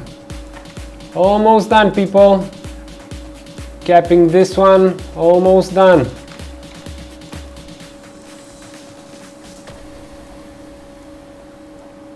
By the way, can you guys also hear music?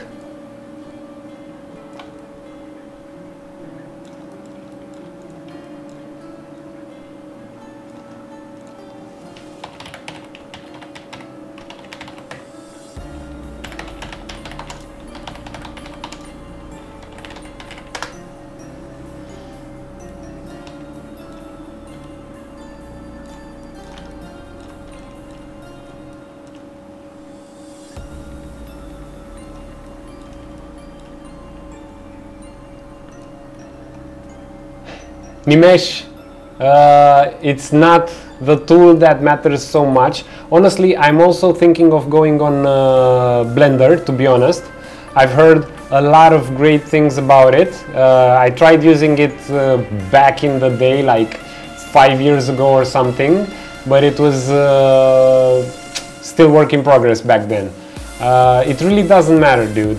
What matters is you get good with your skills. I'm not, for instance, modeling, I never say I'm an like super top-notch modeler. I just do what needs to be done in order to create the assets.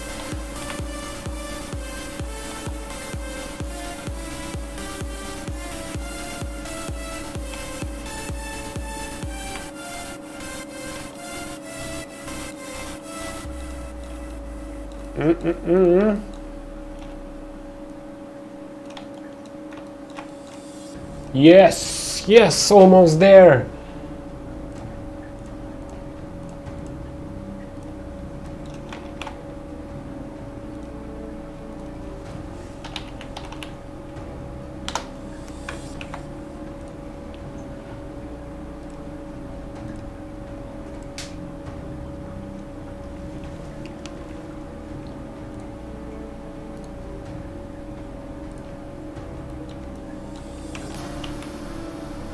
By the way, this is my cat.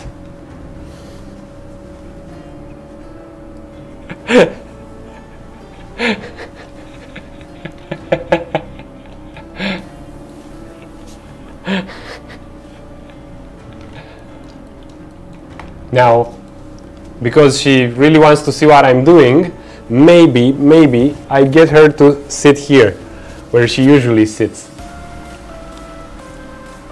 Yep, it works.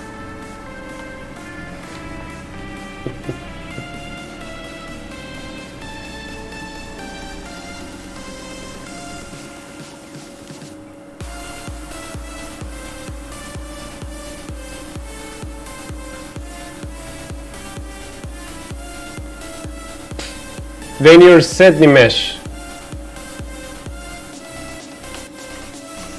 I can help you with that, definitely. Stick around. When we do a giveaway, join in and maybe you get lucky.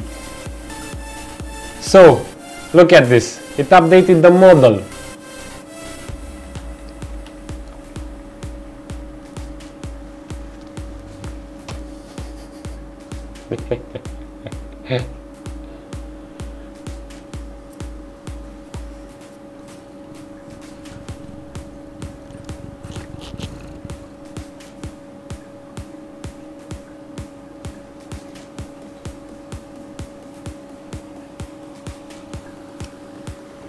Anytime, Nimesh, anytime.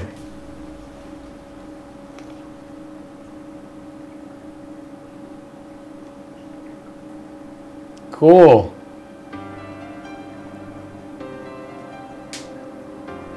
So,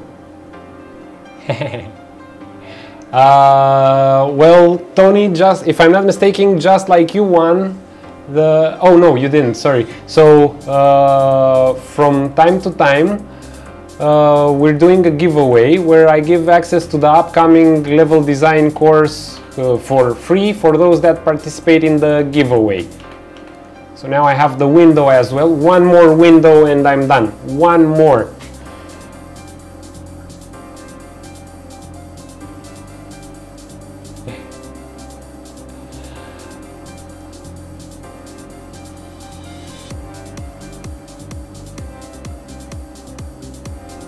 Or am I completely done and crazy? Is it done? Did I do all the objects? So I did this one, I did this one, I did this one. Nice!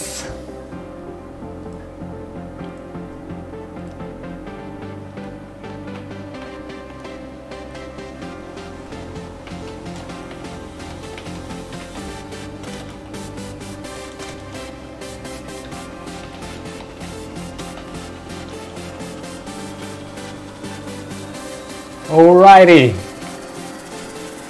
so people, great news, we are done. All the objects now have proper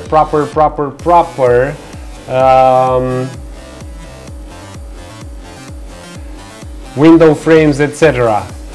So I just put everything in scene. We'll compile lighting one more time and then I can leave you be until the next time. Let's see if we have all the kind of objects we want. Yes, we do. And this time we're gonna build lighting on production, so full light build. Let's see how it goes.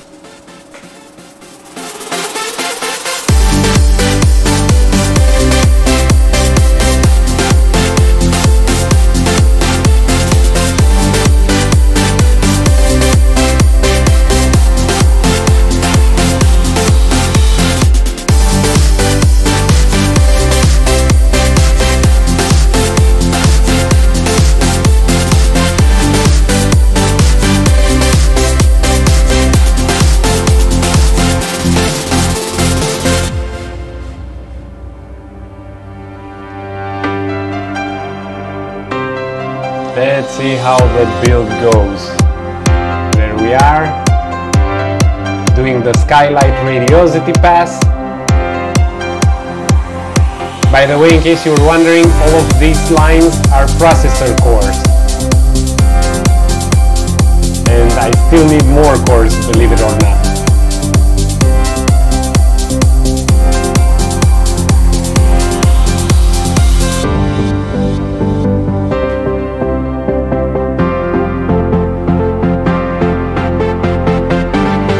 Building.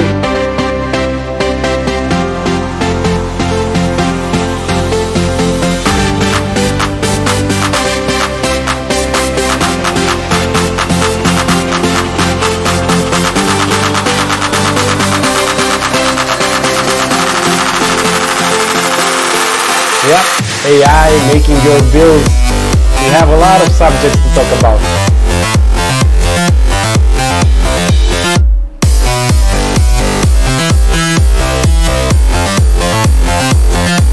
There we go, calculating, processing the mapping. It should be fast now, it should be fast.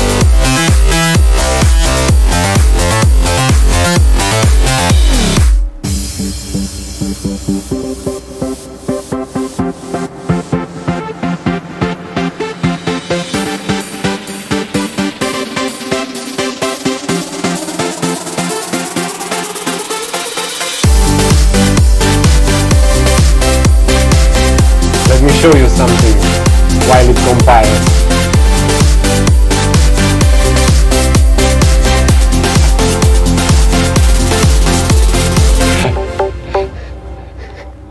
The conditions in which I work.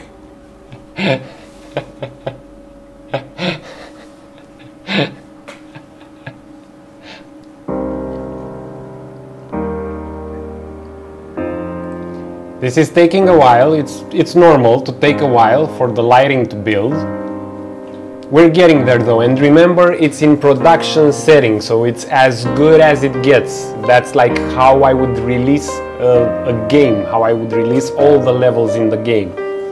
So that's why it's taking so much. Glad to hear that, Tony, glad to hear that.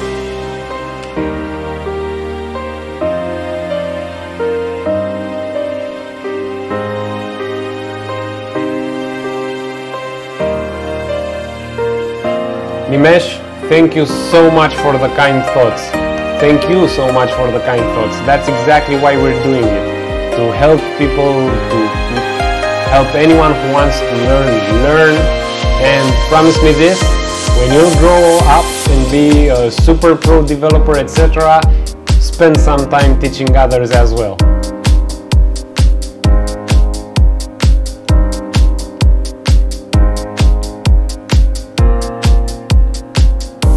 Lighting build almost complete.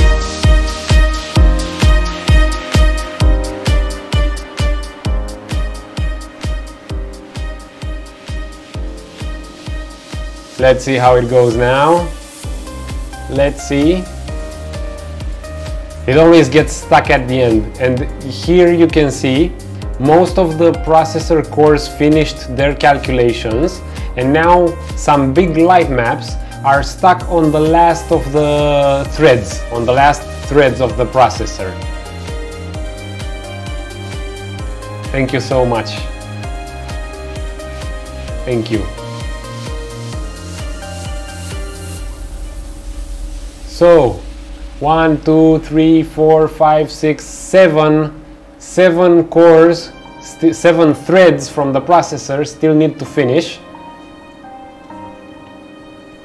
Come on guys, quick!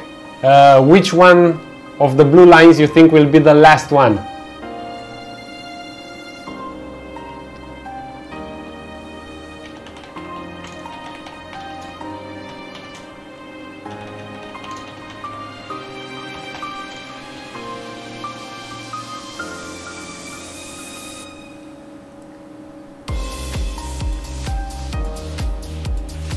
Which thread will finish last? Which thread will finish last? From top to bottom, I say the third one.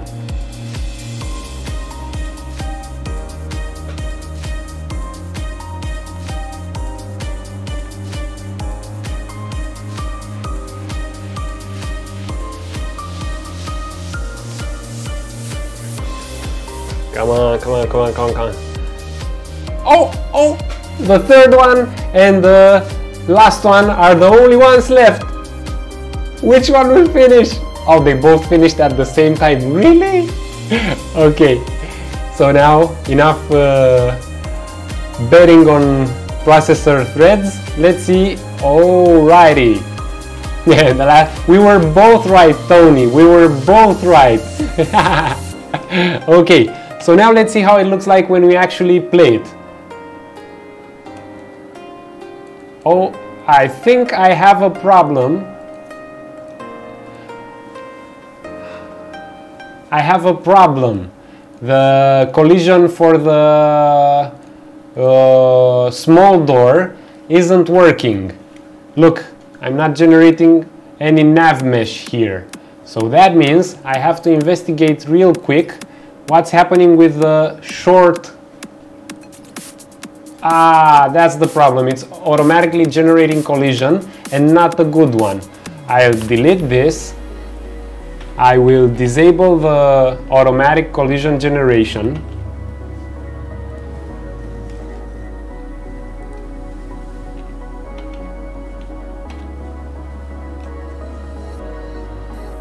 See, I disable this to automatically generate collision. And I'll create a simple box collision like this. Okay,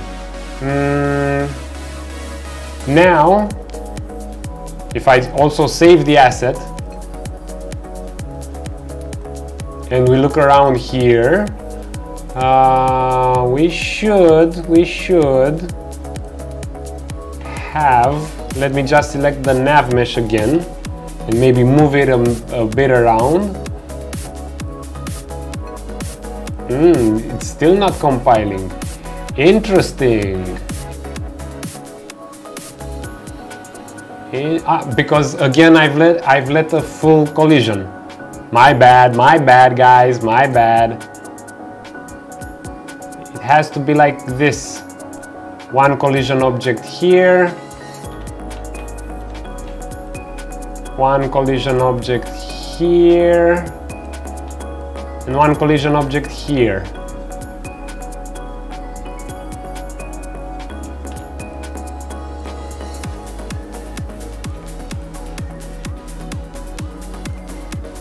There we go, saved. And now, as you can see, I have proper navigation here.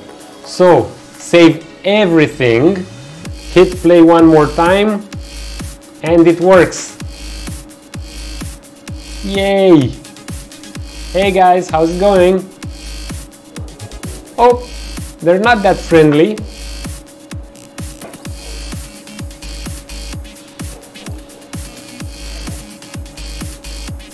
Leave me alone. Guys, I know it's nice to play games and everything, and I also love playing games, all of them, but trust me, you have the best feeling in the world when you're playing your own game.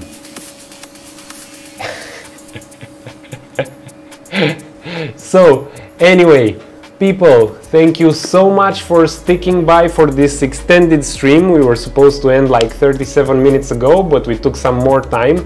Thank you so very much. subscribe to the channel, to the Twitch channel, wherever you're watching this from, and join me next Thursday starting at 7 o'clock Croatian time, that's GMT +2.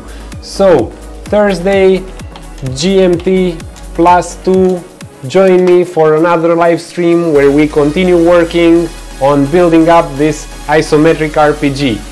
Thank you everyone for sticking around, and see you on the next one. Bye bye. Bye bye.